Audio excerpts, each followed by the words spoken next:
yung iba mong karapatan na dapat natatamasa mo sa loob ng pamantasan, kailangan mong bayaran para lang makamit mo.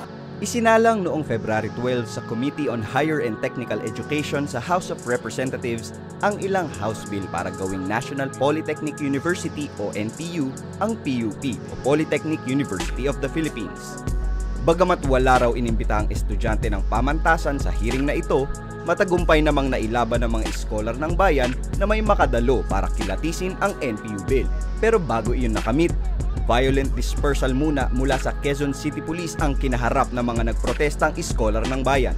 Layo ng NPU Bill na bigyan ng institutional autonomy ang pamantasan para raw tumaas ang kalidad ng edukasyon dito.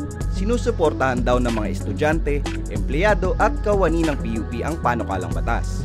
Pero may ilang probisyon ito na kanilang tinututulan.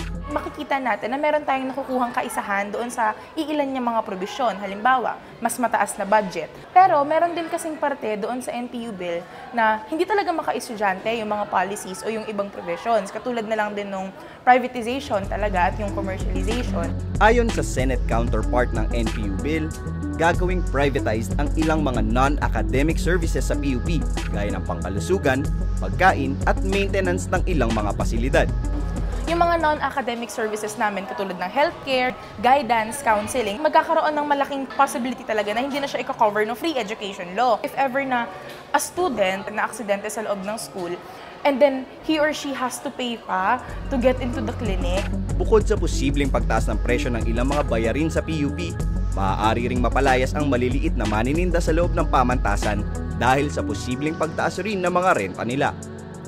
Imbis na mabigay namin ng mas mura, hindi namin siya mabibigay kasi kailangan namin habulin yung renta namin.